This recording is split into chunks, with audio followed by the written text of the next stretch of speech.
and welcome to an Organized Chaos podcast. My name is Bobby Quarters. Chaos is here with me. Hey. Hey. So, we're here to talk about some movies, music, whatever else crosses our mind. But here is also the home of the most unbiased, genuine thoughts. We're not going to do anything just to say it, just to make money off of it, because we don't make a lot of money off this. In fact, we don't make anything. We just give our opinions. And our opinions are free and unsolicited, but they're not hateful ones. That is the important thing. Yes. But also, while you're here, please make sure to like, comment, and subscribe to my channel, that is Bobby Quarters, the podcast channel, Organized Chaos Podcast, and Chaos's channel while you're at it. So thank you for watching, and do enjoy.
Thinker than a fighter?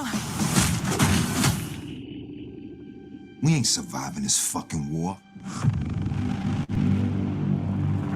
We are dead men walking. Down to reality. It's fine with me, 'cause I've let it slide. The two aren't mutually exclusive. There's an art to fighting. There's an art to war.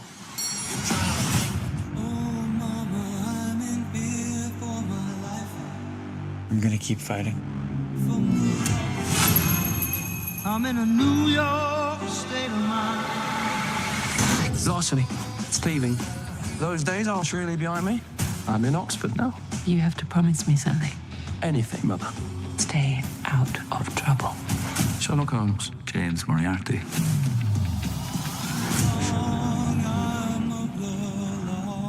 And if you can't, then I'm just gonna fight for both of us. You wouldn't be the first to throw their life away in a war. But you would be the first to save the world doing it.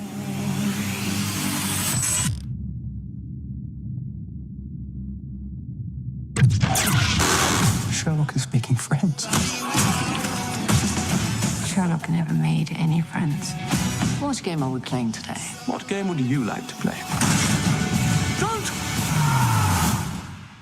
So how about it, you lot? One last go?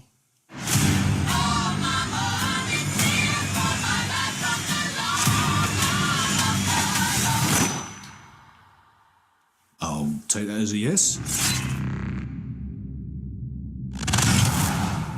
Mycroft, what the bloody hell is going on?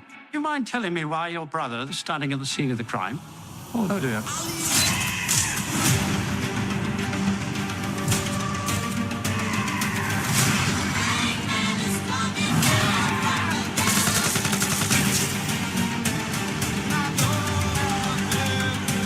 A reckoning is coming.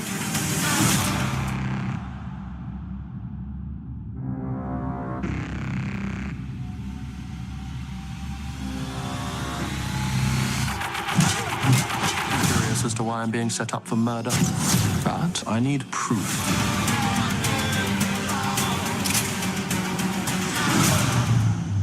They showed up at my house with my daughter there. You hurt? I'm pissed. There are other forces at work.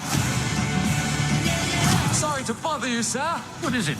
A bomb. What do you mean a bomb? A bomb is an incendiary device. I know what a bloody bomb is.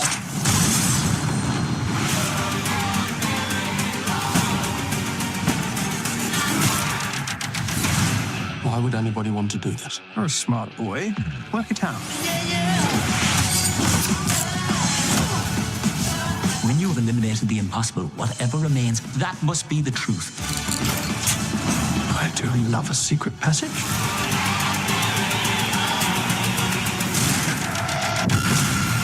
We're going to solve this together.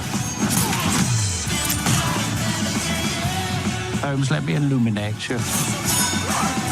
You've no idea what's at stake here.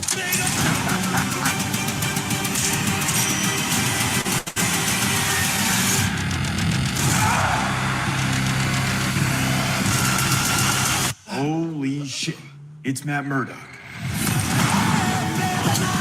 I feel as though I should thank you for saving me from a life of sheer boredom. You are most welcome.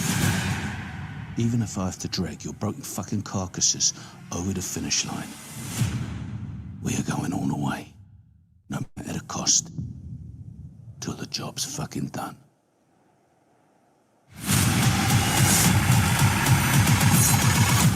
But it's gonna be a bloodbath. Then this should be tons of fun.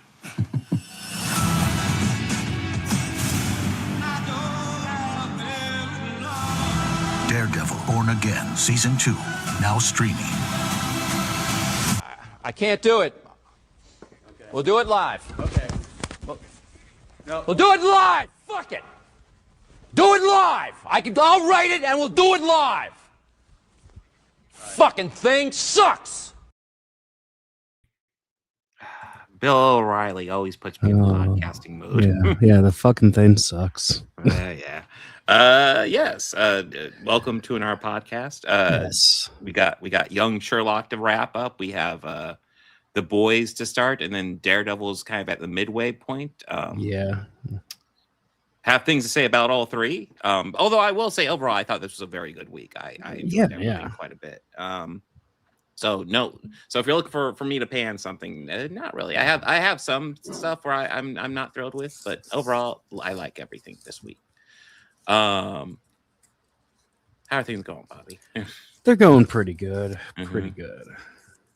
Oh yeah, and we might even go over some of the background chatter about the boys. So we might leave the boys for the end, and then go over the background chatter once we're done talking about the actual episodes. Because that's fine with me. Yeah, the background chatter is fucking stupid. Is absolutely asinine. And it's tempting not to just pull a Jay and Silent Bob to these fucks. Mm-hmm. You know, showing up to all their houses and beating the shit out of them. God, if that was an option, that would be on general principle. Just on general principle alone. Like, oh my! Well, I mean, you know my opinion on these guys. I'm getting so annoyed. Yeah. Mine, just general principle alone. I think that they need a good swift kick in the testicle. But yes, Chris, I did look at that. I actually watched the teaser while I was waiting for Bob to get in here. You might have noticed I was a little bit late. I just came from a union meeting, so I'm like, but yeah. Hey, that's fine. But he takes Manhattan. Oh, does he? The only real we see some shots of some ship, him emerging from the water, and then we get a shot of the Statue of Liberty, him just walking right past it. I mean, goddamn, Godzilla -1 was so fucking good. I'm down for checking this out. This one I just go, fuck yes, let's go. I know my daughter absolutely loves that movie, so I'm sure I can talk her into going to theater seeing that the new one with me. So the Muppets did it first, and then Jason did, but. Yes. You know what? Give Godzilla his chance, okay? You know what? I'm sure, unlike Jason, it won't take most of the movie for him to get there. Oh, God damn. That is true. I mean, Jason takes Manhattan, Jason on a boat. But I bet you he's not going to pox somebody on a rooftop and then punch their head off. However, I would also be okay with that happening. I'm kind of okay with that, yeah. Of all the issues of Jason takes Manhattan down, yeah, okay. I mean, I'll never get tired of the clip of him kicking the stereo. That'll always be funny as hell to me. Oh yeah.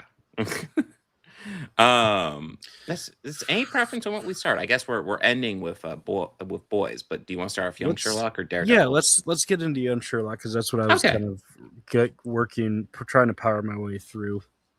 I mean, it started. I will say, like, after our stream last night, I watched episode 5, and then I was going to watch episode 6 the next day. And then, like, as I bring up Amazon, it's a big advertisement. Boys has finally dropped. I'm like, oh, I kind of want to see young Sherlock. I really want to see the boys. And yeah, that derailed my young Sherlock for a couple days. Yeah, it derailed mine as well because I had every intention of doing it when we wrapped last week. But instead, I was just waiting. Oh, hey, the boys dropped. Yeah, exactly. It's like, oh, I really want to see young Sherlock, but I really want to see the boys too. I really want to see what they're gonna do. Yeah, exactly. So young Sherlock, final 4 episodes. I will say, especially the 5th episode, which is the first one on this set we watched. That one was I did not see a lot of that stuff coming. No, I did not. Yeah, so that's spoiler alert for the series, I guess. That's when we learned pretty much that Sherlock's dad is sus as fuck. And kind of as we go throughout these last 4 episodes, my opinion of him just lowers like every fucking episode where I'm like, oh, what a piece of shit. Oh, you're an asshole. Yeah. Well, I mean, I thought it was noteworthy because, like, we saw the mom earlier, and it's like, oh, she's insane. She can't be trusted. And she seemed a little out there, but like she didn't seem like, oh yeah, we need to commit her or anything. It's just No, like, not okay, at all. yeah, she seems like functional. Like you can have her at home. Like why is she at an institution?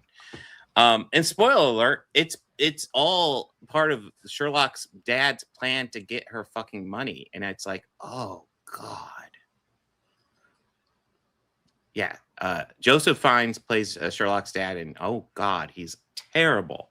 Such a bastard, but yeah. good at it. Yo, yeah, he was great at it. Like essentially, I feel like the main jerk in the first 4 episodes was Colin Firth, and yeah, his role does end after episode 4. I think we do see his dead body briefly in 1 episode, and that's it.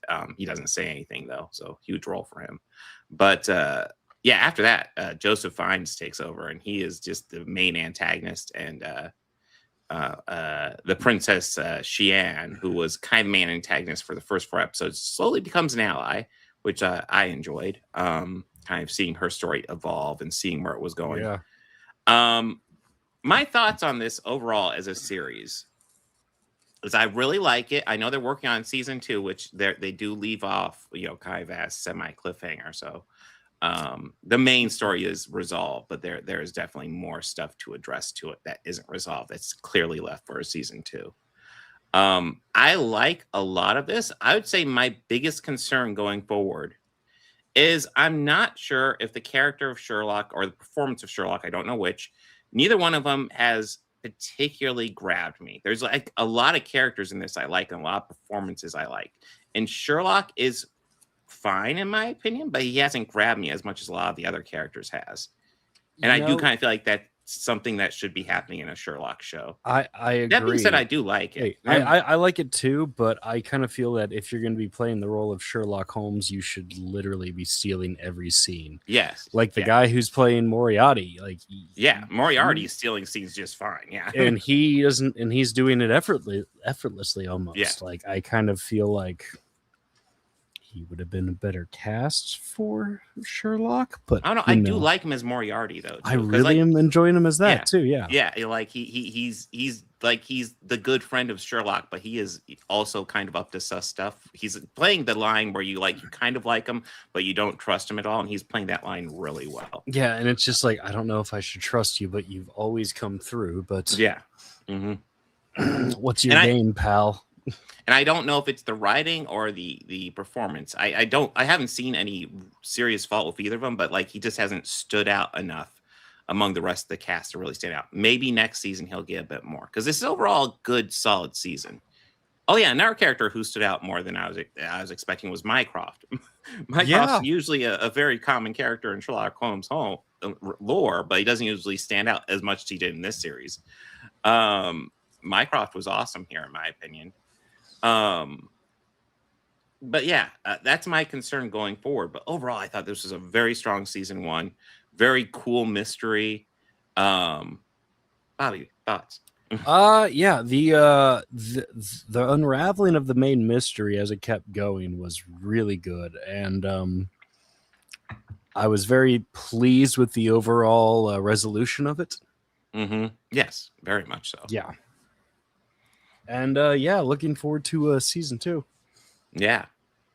Yeah, it's kind of exact. Oh yeah, and speaking of standout characters, I thought both Colin Firth and Joseph Fiennes stood out very well. I thought the mom stood out great. Like, yeah, I feel like Sherlock disappeared in the background a bit too often than he should in a Sherlock series, and that's really kind of my concern. It's not really that I think there's anything wrong. I think maybe he has potential to stand out later, but yeah, I think good examples of recent Sherlocks, obviously, you go Benedict Cumberbatch and Johnny Lee Miller, who, neither one of those series are perfect. Downey. But they, Robert Downey Jr. as well, from Guy Ritchie's Sherlock Holmes, speaking of our Guy Ritchie Sherlock Holmes, they stood out. They were like definitively Sherlock Holmes. And this guy didn't quite sink that. He had his moments, but didn't quite sink that, in my opinion. And I don't know if it's the performance or the writing just didn't give him the opportunities that he needed. But yeah, it wasn't quite there. But I'm not saying he doesn't have potential, and it could explore. And next season Sherlock blows all our minds. Because I'm definitely engaged in what's going to happen next season.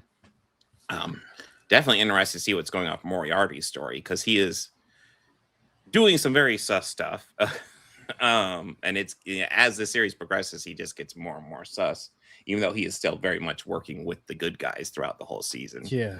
But yeah, I have concerns about this series going forward, but I like it. That, I guess, that'd be my final conclusion. Oh yeah, no, One Piece season 2 is excellent. I absolutely agree. Oh yeah. And yeah, I'd say Young Sherlock's absolutely worth watching. I do have concerns, but yes. Is there anything else you want to add to Young Sherlock? Bobby, That's pretty much like I'm enjoying a lot. One thing I'm really thoroughly enjoying in this is the needle drops. Oh yeah, the needle drops are fun. Really good. They like, and sometimes sometimes in period pieces like this, needle drops can be distracting, but like they have a really good balance here. Kind of like, I think that's the Guy Ritchie influence, where he's where the needle drops just fit in so well with even though the setting is completely contradictory. In the first half where they were playing Mm. Traffic I'm a Man, and that was just like it just fit the scene, and everything was just perfect, and it was just, that's awesome. Yeah, so many good needle drops. Where I'm like, I'll just be listening to this, like, yeah, that fits the scene perfectly. Yeah, totally worth checking out this series. I recommend it. Solid show. So I guess Daredevil Born Again? Yeah. All right. Daredevil Born Again, episodes 2 through 4.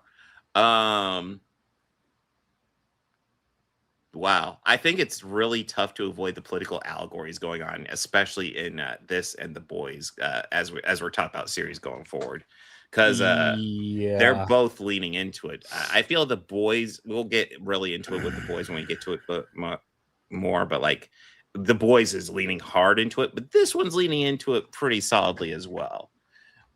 We have Kingpin upset that there are evil social media posts out there. They're tearing up his image while he runs a fascist regime of guys of a private army in New York that is totally not ICE, by the way. Totally unrelated to that whatsoever. And that's definitely not an allegory for anything in any way, shape, or form. No, it is like, Jesus Christ. Even watching some of that, I was just going, Christ, they're really hitting the nail on the head. Yeah, it's like I think they stumbled into it, like just how the last season ended up. Like, it's like picking up pretty much exactly where Trump is, even though Trump wasn't even there at the end of last season. But they were just like, okay, fine. If this is the way politics is going to go, let's lean into it. And again, we're seeing with The Boys. I'm seeing with the Ultimates comic book run. Just leaning into political allegory, which makes sense when fascists are around. But not really related. But I did see a great quote from Dave Bautista, I think, recently, who essentially said, if you have a bigger problem with trans people than you do with Nazis, reevaluate. And yeah, I mean, we have Daredevil and Karen. They're working underground, trying to kind of dismantle Kingpin. We have BB Yorick. I don't remember if she's the daughter or granddaughter of Ben Urich, but she obviously is aware that Kingpin killed her dad, and she is friendly with Kingpin and not dating his deputy mayor, but also Soprano behind Jr. the scenes, yeah. Who is great in this as well. There's lots of great actors. He is good, but there's a lot of moments in this, especially where I just go, Christ, you look just like your dad. He does. Like, Christ. Yeah, he's not playing a role like his dad at all. No. But yeah, this character is quite a bit wormier. He is definitely well, I mean, I have seen Kingpin. I have seen his father play roles like that before. Mm-hmm. But the role his dad's famous for is Tony Soprano. So oh yeah, that's what everyone knows him. I think it's like oh God, what is it? There's a movie where it's like a political war drama film where he plays a U.S. general, like top brass. It's got Peter Capaldi. It's got Peter Capaldi in it too. And I don't know if I've seen it, but I think I've probably heard of it. Yeah, I think familiar. I forget what it is, but it's actually like really kind of witty, funny sort of stuff. I want to say it also has Michael Freeman in it, but I'm not. I'm gonna actually look it up right now. Yeah, because it's gonna drive me crazy. Yeah, no, stuff like that will drive you crazy. Now to distract you. But throughout this, Kingpin is training for a boxing match. And at first, I was like, why are we doing this boxing match? And eventually, as the episodes progress, it becomes clear it's all just a subterfuge. He's trying to lure out Daredevil and or Bullseye, whichever one he can get. There it is. And Bullseye's got some wild moments in this too. Like the trailer kind of gives away the diner moment, although I think the full version is a bit more impressive of how he just tears through those agents. I mean, holy shit. It's I found the movie. It's called In the Loop, and it's a 2009 British satirical dark comedy film directed by Armando Lincini. I'm probably butchering that. And it's a spin-off of Lincini's television series, The Thick of It, which ran from 2005 to 2012, where it satirizes British-American politics, in particular the invasion of Iraq. Oh, shit. And the film was nominated for an Academy Award and a BAFTA Award. But yeah, James Gandolfini and Peter Capaldi both play respective people for their military intelligence, which one of the main photos is of Peter Capaldi and James Gandolfini yelling at each other. Yeah. Okay. But part of this season so far is trying to figure out I know Bullseye and Kingpin do not have a good relationship at all, but trying to figure out exactly what like Bullseye's end game is, because he keeps on saying, oh, I'm a good guy, I'm killing the bad guys, and it's like no. And Daredevil has the hard line about not killing people. And to a degree, I do get not wanting to martyr Fisk as much damage as he's doing. Like, yeah, his followers will just worship him to the end if he dies, and it's like, it's frustrating. Wait, the Doctor Who going into politics? No, Doctor Who's apolitical. I don't know what you're talking about. But yeah, I think this is so far a solid middle point, solid season so far. The first episode I was kind of open about, but like now we're halfway through. I'm like, yeah, I'm liking this season. I'm liking the direction of this, and I'm also liking the darker turn of this. Oh yeah. And also we got to leave off of where we've left off with the series as of now. Bullseye tried to kill Kingpin with a little ornament of his, which is very Kingpin for him to be selling all that crap. Yes, but no, dude, like the guy I'm brain farting, Michael Gandolfini, is that his name? Yes, Michael Gandolfini. Yeah, he came in and he's like got the Fisk hat and he's got the Fisk merch, and I'm like, God, this is such Trump shit. It's such a dead ringer shit for it too. It's and like, it's oh my it's God. kind of even funnier because most people would think that, well, James was like his character Tony there, and there's a line from that series where they talked about at the time current politics, and at the time it was Bush's second term, and Tony Soprano did say in that quote, "Dick Cheney for president of the universe." No, God. Which Naturally. is a horrifying thought to be. Yes. But in reality, James Gandolfini, the man, is a total hippie. He wore Birkenstocks, dude. Yeah, no, he is not that. He was not that guy at all. I mean I mean, sometimes it throws you off, but most of the time when you see people who really lean into that type of stuff, it's usually contrary to who they actually are. And I can only imagine he instilled that same sort of mentality with his son as well. I mean, the only ones that actually kind of surprised me with how they actually kind of do have that mentality that disappointed me were James Woods and Adam Baldwin, where I'm like, you guys don't have to be so cringe. Adam Baldwin really, that one was really disappointing. James Woods, not really surprising. Yeah, James Woods always played a dick, so I kind of assumed, so he's probably a nice guy in real life. And but number of times he played. The Archie, nice guy. No, he's just a dickhead. No, Archie Bunker is another one. Yeah, not that guy at all. Oh yeah, no, Carol O'Connor.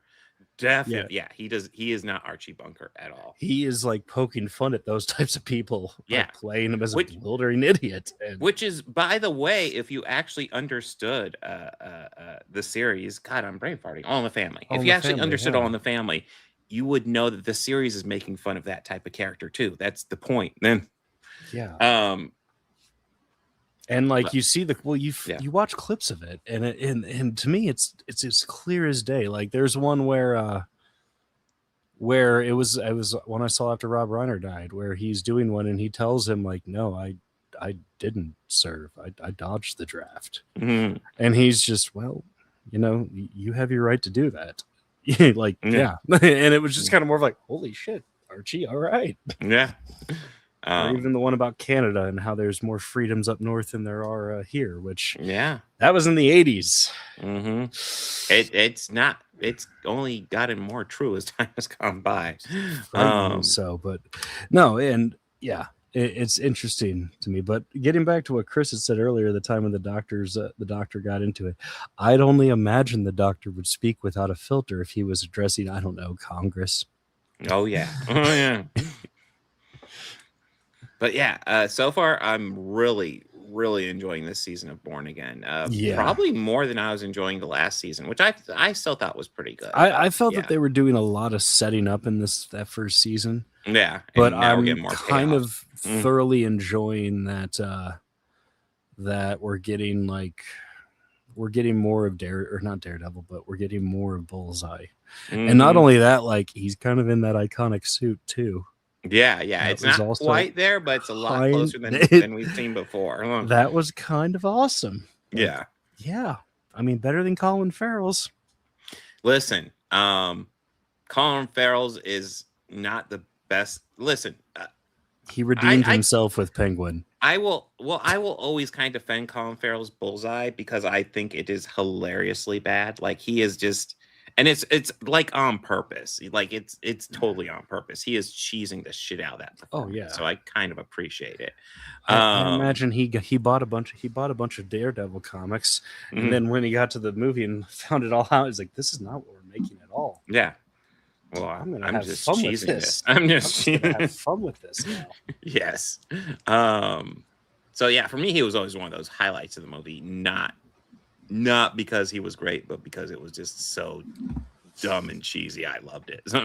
I did enjoy that diner scene in this, though. Oh yeah, I mean, this is a much more serious. You saw him stick a toothpick in and then put the straw in. And I'm like, oh, you are. He's holding a toothpick and then he puts the straw in his mouth. I'm like, oh fuck. And it's like, oh, you are so fucked. Don't point a gun at that guy. He's gonna hurt you. And I guess we're gonna have to see next episode. But spoiler for episode 4. I don't know what's up with Kingpin's wife, but holy shit, she lost a lot of blood. I think she's dead. I think that's very Pretty likely. sure, But yeah. like that's what I was going to get to. Bullseye tried to kill her, but also, have you heard the other buzz around that shot? What? So when Daredevil grabs Bullseye and they pull out the window, how they hold on it, the way that the lights are sitting, it looks like a watcher is just peering through the window. Interesting. Here, I will pull it up and I will share. Okay. That's intriguing.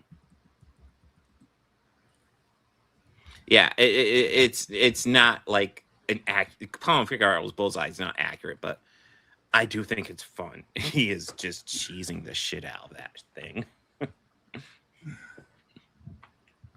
Oh my goodness! Oh my god!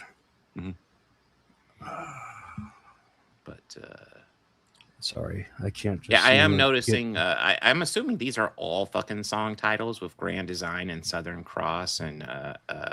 Well, Southern Cross is a song, yes. Oh yeah. Well, so is Grand Design. I'm sure all the other ones are probably song titles as well.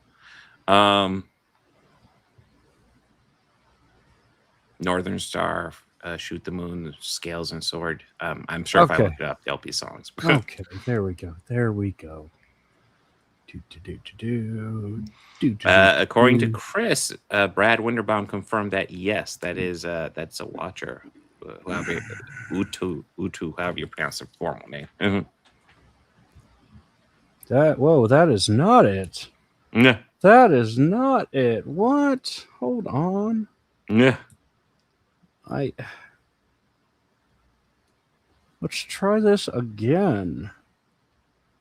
Oh yeah, and Chris is talking about how Bullseye was calling in the not ice into the diner, essentially saying, "Oh, yeah," and how Flag was. Okay, I just saw Frank Castle. He has a gun. Yeah, there we go. I mean, come on. Oh, that's right. Stupid StreamYard. Okay, here we go.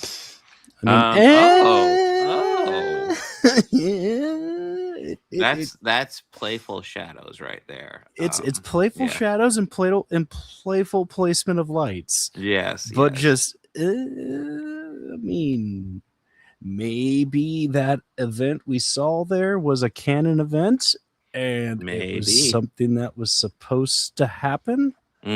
So I maybe Uatu, is that how you pronounce it, Clark? Uatu. Yes, the formal name for the Watchers, or is it the main one's name? I don't remember. I think I'm behind in my Watcher lore, but yeah, very very cool. I didn't catch that shot. That is very cool. I didn't catch it until I saw like it being talked about, and I went back and rewatched the episode and was like, oh, holy shit, it was right in front of me. Like, that's awesome. Yeah. So very good so far. Really excited to see where it wraps up. But and I love Jessica Jones this season. She's had so much to do. Yes, in the trailers. Yes. Actually, speaking of guest stars who have actually appeared, Matthew Lillard gets 2 episodes so far. And I was kind of surprised how quickly Kingpin was able to kind of humiliate him. And I'm kind of expecting him to step back and do a power move on Kingpin. I'm kind of interested to see where that plays I had read that the two of them didn't get along, but I didn't click on it because it looked like clickbaity shit. To a degree, it was. It's from I actually did look into this because when I read about it, I was like, okay, this seems like something wonky. They both seem like kind of like decent people who wouldn't let that get involved. But so Vincent D'Onofrio has admitted that he does go method with his characters. It's part of how he gets to the role. And because he and Matthew Lillard had kind of an antagonistic relationship in the show, they end up with kind of an antagonistic relationship behind the scenes. But he said, that's largely on me because I'm getting so much into character. And he said, largely fucking Matthew Lillard's an amazing actor and part of the reason I was able to sink so well into my character and dislike him was because he was doing such a good job playing against me. Yeah. So nothing but professional respect for the two of them. Yes, that's absolutely. Good. So anybody trying to blow it up as if they hate each other behind the scenes, no, you're missing. No, you're it's missing absolutely what his professional respect. Yeah. And I'm sure if Um, there was an interview with Matthew, it's like, dude, I'm gonna have to act opposite Private Pile. Like, yeah, shit. Mm-hmm. And yeah, and I'm interested to see where the next step of that is, because the first episode was Matthew Lillard kind of putting Kingpin in his place, and then last time we saw Kingpin was putting him in his place. So it's like, let's see where it plays out. But Yeah, overall, it was nice how they kind of bookmarked solid. that episode like that. Like Mhm. that was nice. But anything you want to add, Bobby? I am definitely excited for more. Yeah. Oh, one thing I will say as a complaint, so I'm not rich, so I have all the ad versions of these streaming services. Disney Plus ads are probably the fucking worst. I swear to God, it's like every 5 minutes I get 2 minutes of ads, and all the other ones I feel like are kind of limited. But Disney Plus is like nonstop ads, almost drives me insane. Just a little complaint, has nothing to do with the actual series, which is really solid so far. But yes. Yeah. Are we ready for the boys? Yeah. So we got the first 2 episodes, 15 inches of sheer dynamite and teenage kicks. And what I love about the boys is how apolitical it is. It never references anything going on in current day politics or anything. It's its own thing. It's beautiful how it does that. Don't you agree, Bobby? Yeah, absolutely.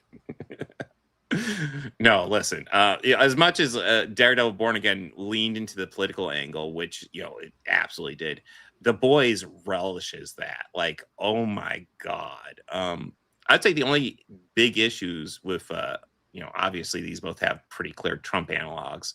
The only big issues is that Wilson Fisk is way smarter and more confident than Trump. And Homelander, not so much confident, but he is actually smarter than Trump. But yeah, they're pretty clear analogs. One of the major fights Homelander's going through right now is tracking down all the people who not only post negative things about him online, but posts that are negative about him online, and rounding those people up in camps and putting them in re-education camps, as any good non-fascist person would do. Right? Yeah, sure. No, yeah. So, just broad overview so far. So far, I'm really enjoying this season. It's almost kind of terrifying how much it's mirroring a lot of our real life outside of the superhero shit. But yeah, a lot of the way Homelander's behaving feels so much like fucking Trump. And him having the fucking president in his pocket doesn't help either. But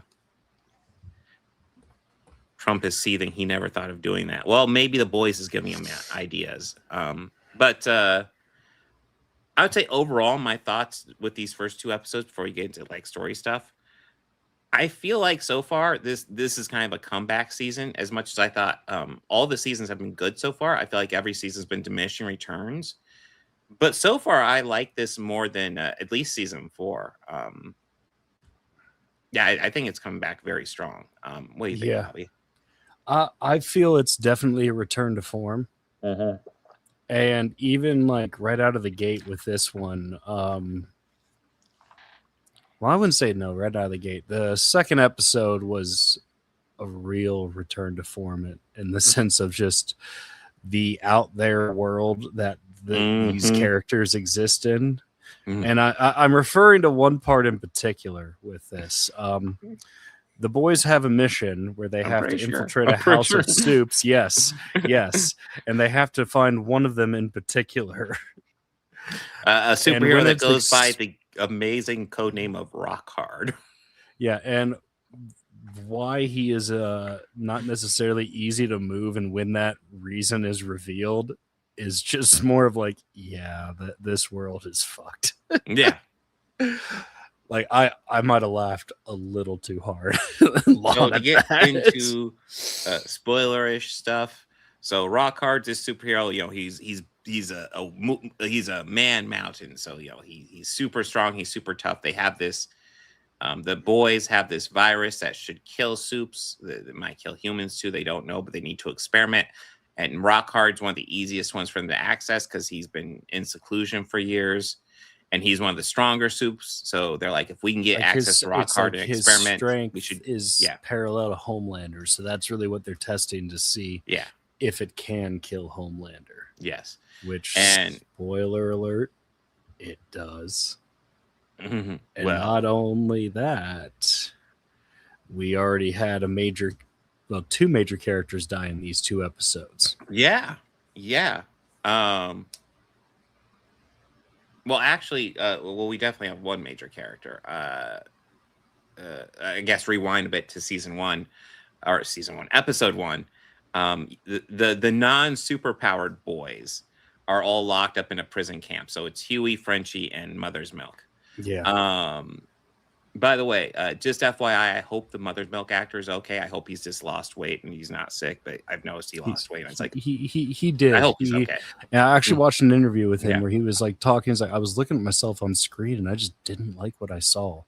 So I started a workout regimen, changed my diet entirely because he felt like he looked at the face and he did not recognize the face and he just didn't like it. So he took it upon himself to do it.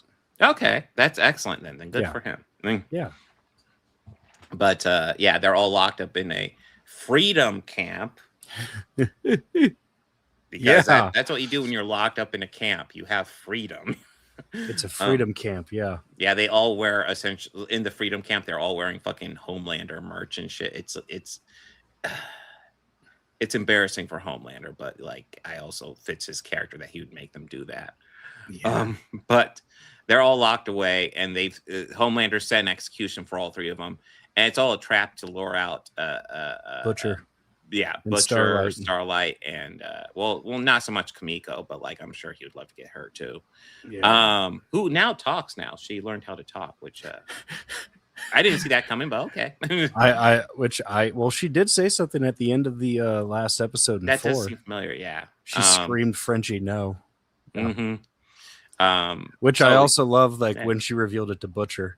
It was like the whole flower flight. You didn't say anything. Why? It would have been oi, oi, oi, cunt, cunt, cunt.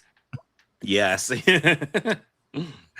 It's like that is her first major official line in this series. I love it. But yeah, so they do go to A-Train, who's becoming a bit more sympathetic to his cause, despite being a complete piece of shit in season 1. But like, I do think he's had a good arc throughout the seasons, where like you slowly see him kind of like his shittiness getting chipped away. Yeah. And he's asked to help break them out, and he says no. And I'm watching, I'm like, oh, like it's predictable. I'm watching it, and like once he said no, I said, oh, so he is going to help them, but it's going to be it for him. It's going to be, yeah. And that is what happens. But they, in my opinion, they execute it quite well. And I love that he did find a way to take down Homelander, get inside of his head. Yes. And that is exactly what he did. Dude, like I love the fact that like he essentially got in Homelander's head and then ran away and got Homelander away from them so the rest of them could get away. But then like there's a woman like crossing a street, and it's mirroring like the first episode so well, except A-Train sees her, and rather than just run through her, he avoids her, he falls, he breaks a couple bones, he gets fucked up. Homelander catches up. And rather than like, cower to Homelander, he literally just tells Homelander, "You're a pathetic bitch." Like I'm paraphrasing, but essentially that's what he's telling Homelander. And Homelander, you just are gets nothing pissed but and a kills him. sad, pathetic little man. And it was just, it was based as fuck. It's like, okay, like, and I'll be honest, I don't see, with how terrible A-Train was in the early years, I don't see any redemption going without him getting killed. So I expect him to get killed at some point. But yeah, he went out like a bomb. Kind of didn't expect it to be so quickly, though. That is true. I expected it a bit later. But another character died in that episode too. That not only did they kill Rockhard and what was the other ones that were in there? I don't like it. It was Rockhard. There was that one dude from Teenage Kicks who and the other and the girl who like acts like a cat and poops in a box. Well, I know the Crow girl that the Mother's Milk helped her get away. Yeah, so she didn't fall. Was the cat girl in there? I thought she was out of there. Maybe she might have. Yeah, she might have made. I think they beat her up outside. but there was the one of the guys from Teenage Kicks, and then Rock Hard and Soldier Boy. Soldier Boy dies. Yeah, well, does he? Well, I mean, he did sit up. he was poisoned. Yeah. So we have to see. I think there will be repercussions to it, but yeah, they were excited to actually get Soldier Boy in there and use the virus on him because, like, they were doing Rock Hard to see if it would work on Homelander. And it's like, wait, but Soldier Boy is so much better. They made Homelander out of him. Yes. Yes. So if it works on him, it will work. And the twist at the very end of the episode was just in the background where Homelander is mourning over Soldier Boy, and you see Homelander walk away, and then in the last second, Soldier Boy sits up. And it's like, oh, so we will have to see how that plays out. But right now, the boys are celebrating a victory because they think they have a virus that's guaranteed to kill Homelander, and it's not so sure about that at this point. It seems like it kills most soups. It killed Rock Hard quite well. Who, by the way, he lived in seclusion because he had put on a whole lot of weight, and a lot of the weight comes from the fact that, yes, when he ejaculates, it's lava, and then it solidifies to him. So he's just become this. This world is fucked, man. So fucked. Oh my god. And yeah, but. It's one thing, one thing I wanted to get into about this show is a lot of the discourse on the internet around it. Yes. And particularly around the Starlight actress Erin Moriarty.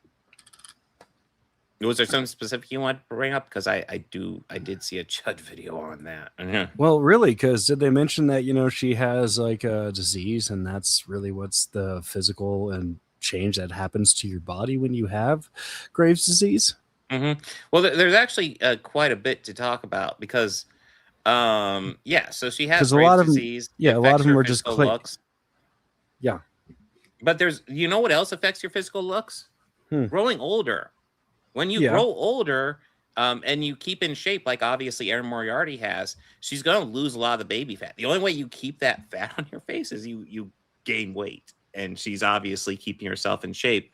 So she's going to lose a lot of baby fat. So she'll look different as she gets older because she's older. And not only that, aging. Graves ravages your body. Like it does monstrous stuff on your body. And one of the things that is a side effect or a common side effect from Graves' disease is like thyroid eye disease, which comes from hyperthyroidism, which is the same shit Marty Feldman had, which is why his appearance was what it was. A lot of these people seem to think like it's a made up thing and nonsense, and it shit pisses me off.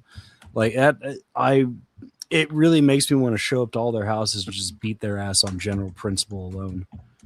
It's just something that it pisses me off.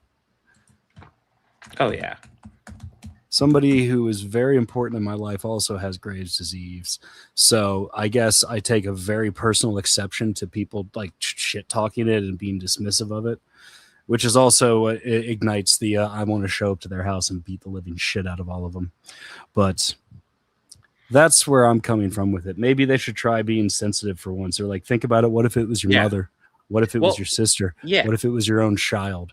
Well, but for most of them, they would actually have to procreate and, you know, see a woman naked for that. Yeah. Well, I mean, and actually be able to make one come. So I mean, the way a lot of like the discourse on the internet can get really toxic, but it gets really, really toxic about women's bodies.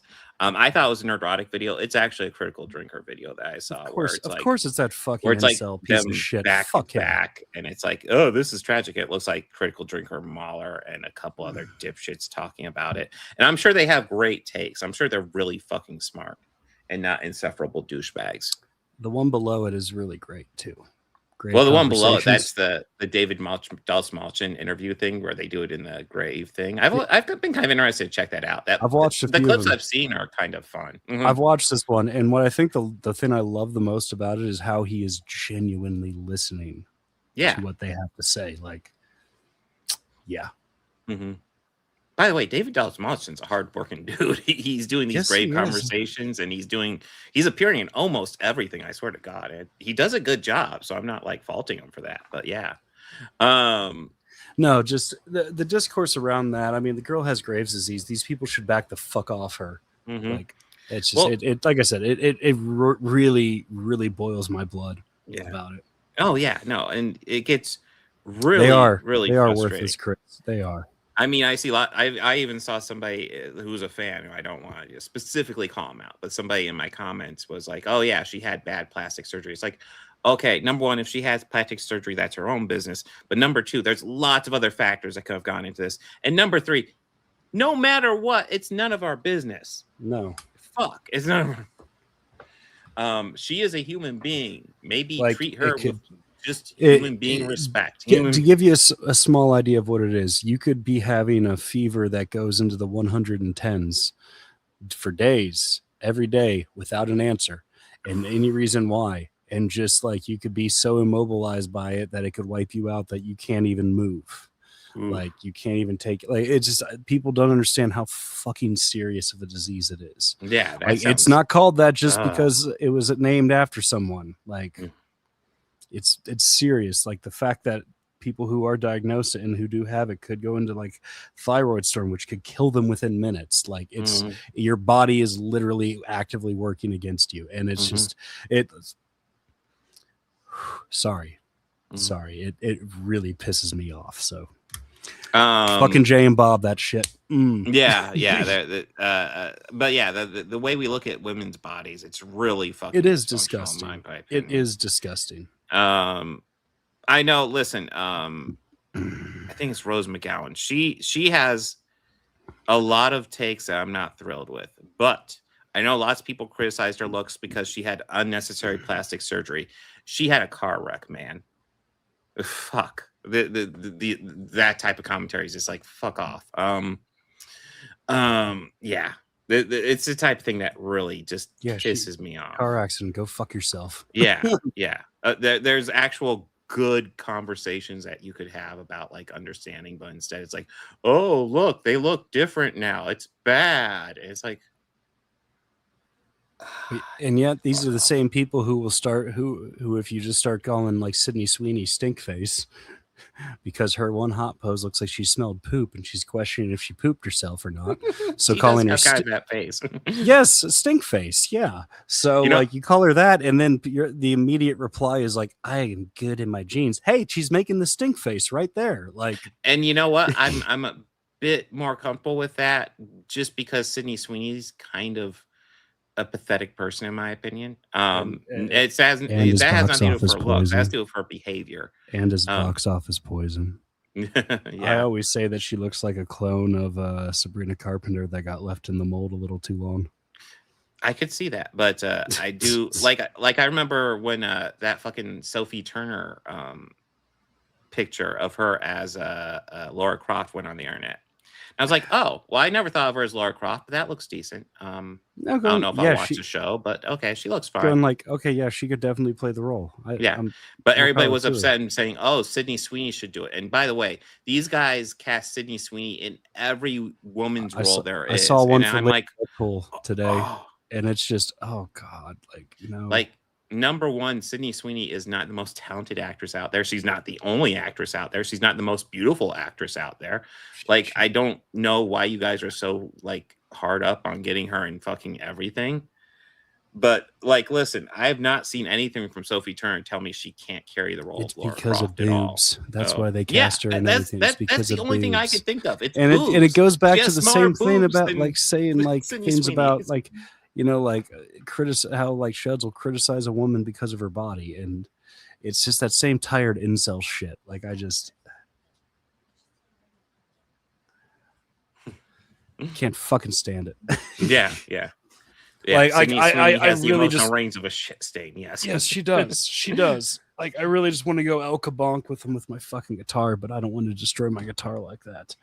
I mean, the biggest thing I will criticize Sydney Sweeney for is when she went on a podcast after the jeans thing, and I thought the jeans discourse was kind of dumb because it's obviously a dumb joke. It's a dumb joke. fucking joke. that people when she ran was- with and misinterpreted it. And it's just kind of more of like, it's just the same stupid shit as like nothing gets in between me and my Calvins. Yeah, it's Some dumb. stupid but like shit. when Sydney Sweeney was asked about that on a podcast, where all she had to say was, "Oh yeah, it's a dumb joke. Of course, I don't support eugenics." That's all she had to say, and instead she's like, "I'm not going to address that." It's like all you have to say is eugenics bad and walk away. It's a dumb joke. not- Eugenics bad. it's That's all you not- have to say. And it's instead, not you're not even bad. willing to say that. It's like you coward. That doesn't help anything. Yes. Like, It's like obviously I feel like she's got the MAGA crowd in her pocket and she's leaning and into she's that. grifting into it. Yes. And the But- fact but- is, it's not helping her movies because they're all bombing. I don't think any MAGA person is excited to rush out to the box office and see a lesbian boxer movie. I'm sorry. You're grifting to the wrong audience. No. Or go to see, what was it, The Housemaiden or whatever that was that she made? The one with Amanda Seyfried, who is actually did pretty great well, in but everything. Amanda Yeah. Seyfried's awesome. But Yeah, yeah, she has proven herself time over that she is an amazing actress and can carry her own stuff. Yes. Sydney, however, not so much. No, that's the thing. Like, it's just like I feel like they just keep on fan casting her stuff because of her boobs, and it's like, seriously. Yeah. Like to me, it's like this screams energy. Like you guys don't get laid. You know that, right? Yeah, it does. It truly does. It's like the people who used to simp hard for Pam Anderson because except they're much louder anymore. Well, the internet wasn't as much of a thing like it is today. But yeah, that was the soapbox I wanted to stand on in support of Aaron because that shit absolutely it absolutely fucking pisses me off to know. No, yeah, I find it infuriating. Like, because for absolutely. me, like even if you put aside the Graves' disease stuff, for me, I look at her and I'm like, okay, she's just getting older and she's losing baby fat. That's what it looks like to me. And not only that's just fine. Yeah, no, I don't care. I absolutely agree with that. But like I see it a lot with other actresses too. And it's like, God forbid someone gets fucking older. Like, get the fuck over yourself. I mean, and lots of these actresses will get older and still be fucking stunning, but it's like, oh, they aren't as stunning as they were like 10 years ago. Like, I mean, there's even discourse a bit about that Sarah Michelle Gellar being too old to do Buffy now. And I'm like, get fucked. She still looks great. She's Sarah Michelle Gellar. She could do whatever the fuck she wants. Exactly.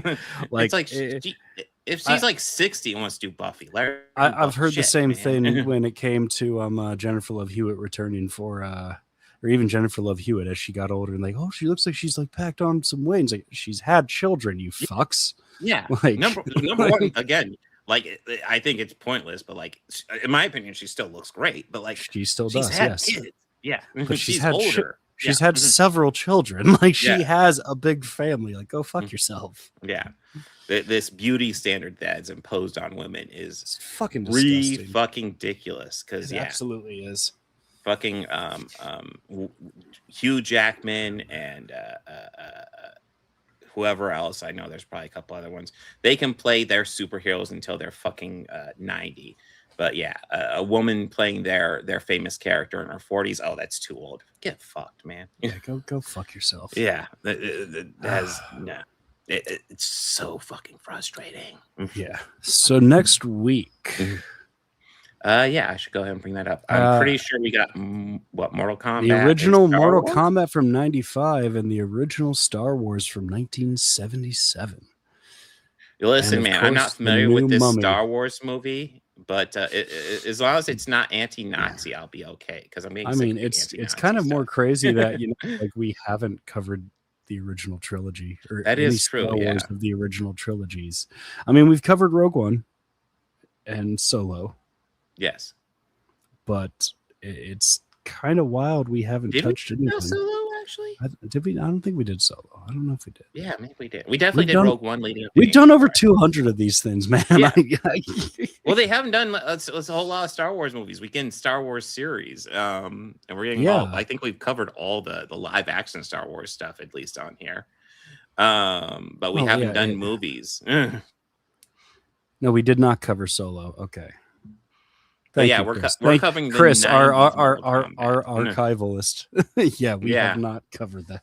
But we also have a new Mummy coming out, which I'm intrigued by. By the trailers, it actually looks legit. Yeah, it looks kind of interesting. Could be crazy, but could be already awesome looks too. 1,000 times better than the Tom Cruise one. I've had listen, man, this is probably TMI here, but I've had anal leakages better than the Tom Cruise one. I'm just saying. I mean, you know what? I will give him credit. There is one movie that he is in, well, two that he is in that I genuinely enjoy. One is Vanilla Sky, because I genuinely enjoy kind of the dreamy. I will say that twist is fucking batshit in that movie. It's just so fucking wild, and I kind of love everything about it. And also, I kind of love how psychotic Cameron Diaz is in that movie. Yeah. And the other one is like from one of the ones that made him who he is today, and that is Days of Thunder. Great movie. You know, one of my favorite Tom Cruise movies I always liked was Collateral. Of course, that's him actually playing the villain, which I don't think he likes to do anymore. I enjoyed that as well because, yeah, you're right. That is right. We are on the countdown to 250. I didn't even think about that. Yeah, we're almost at 250. The big plans for episode 250, it looks like, are May, Mortal Kombat 2021, and The Boys. Okay, cool. Yeah, well, May is a special treat then, because that's the one that I had randomly asked you about it, and you go, "I have never heard of it." And I went, "Okay, this is a totally weird movie, and it's just sounds like out of nowhere." Okay. A very shy girl. But next week we got Mortal Kombat 1995, which I haven't seen since college. I haven't. God, when is the last time I saw that? I think the only part I truly remember is Johnny Cage versus Goro, and Goro smashes his glasses and he calls him an asshole and does the split nut punch. That's right. That does. I remember because I distinctly remember him calling Goro an asshole. Because at that point I had called Goro several other things while playing the game. An asshole as well. True. Oh, dude, listen. When the new Brendan Fraser Mummy movie comes out, yes, we're gonna watch those movies. Yes. Yeah. Even though I'm not, I have definitely things to say about the second one, and the third one, where they recast Rachel Weisz. Yeah. And Scorpion King was really kind of nowhere. We're not going to watch Scorpion. We're not going to. No, we're not. Yeah. We will not. We're not. Okay. No. Okay. No. Fuck The Rock. Fuck him. That he comes back insufferable. That comes from me being a wrestling fan. Yeah. I've never liked the guy. But did you know he's going to change the shape of the DC universe with Black Adam? Did you know that? Yeah, and he's also supposed to be the final boss with WWE, but yet all he does is just come out, runs his mouth, and collects a paycheck, which, to be fair, I would enjoy that job as well. That would be great. It'd be great to go to a stadium and call them a bunch of, maggots and, collect a paycheck. But yeah, we're talking the 90s Mummy movie. God, I do enjoy the shit out of that Brendan Fraser original Mummy movie. I want to say from 98, 99, something like that. That is fun. Yes, they are. They are not counting that one. Decanonizing Tomb of the Dragon Emperor. Well, yeah, we will see. I don't know if they'll full-fledged decanonize it or just like not reference it. Probably just not reference it, but yeah. We will see. I mean, all of the cast is returning from what I understand. Like the 4 major players. The Mummy, Brendan Fraser, Rachel Weisz, and the brother who played John Hannah, yeah. And I don't think if the Gigolo from Deuce Bigalow is going to return.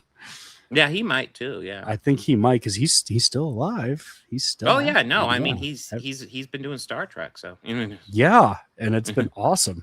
Yeah, he's kind of he's been kind of a bastard, but that I'm okay with that. He's got one more season left of Starfleet Academy, and then I think his schedule is wide open after that one.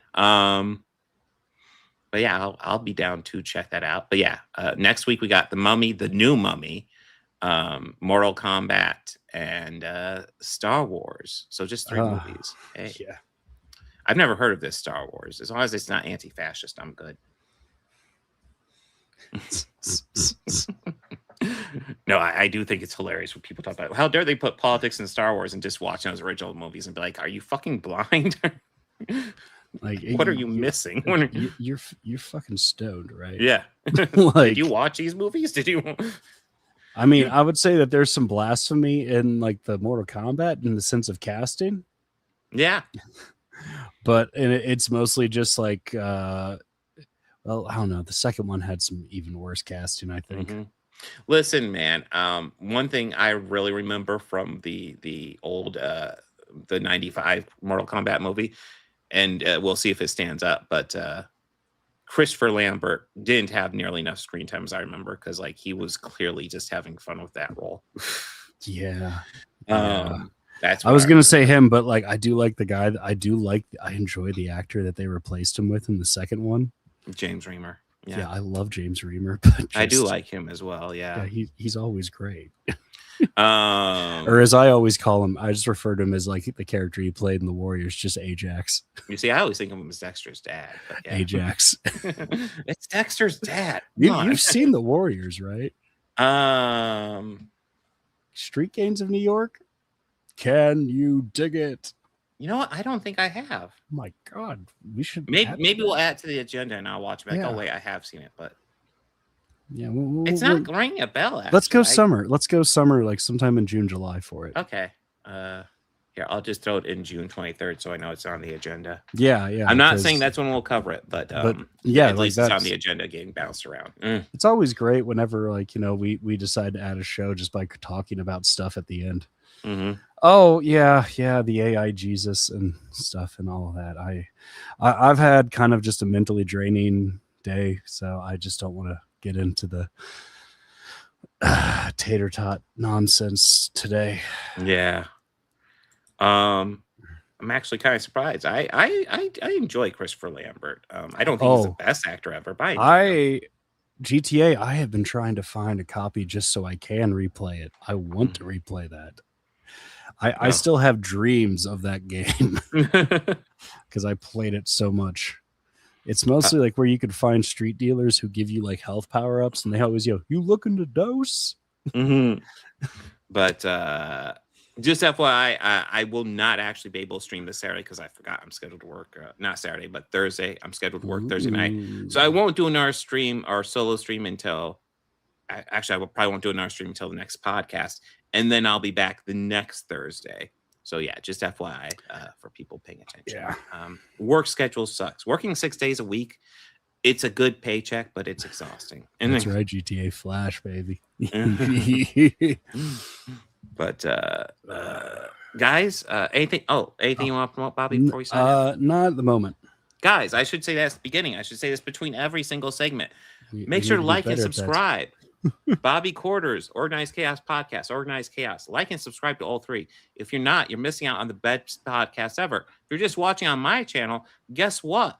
I'm gonna paywall this thing in a couple weeks, and you won't be able to watch it. But if you go to Bobby Quarters or the Organized Chaos Podcast channel, you can watch it there. That's Bobby, not Poppy, but Ebenezer Scrooge over here.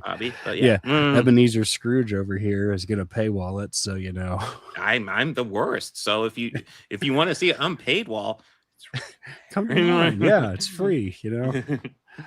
Free, like Soviet Russia, yes. Mm-hmm. And hell, you can go see the beginning of the podcast because it got clipped on mine because I started streaming this, and all of a sudden I'm like, why is there an exclamation point next to Organized Chaos? And it's like, oh, it failed to connect. I'm like, so I had to delete it and reinstitute the whole thing while the intro was playing, which was fun. But yes. What are you gonna say about it? Oh no, that's funny. That's funny. Yeah. Yeah, baby quarters. Yeah. Yeah, I love it. It's great. But guys, like and subscribe to all three channels. Party on and be excellent to each other. Take care.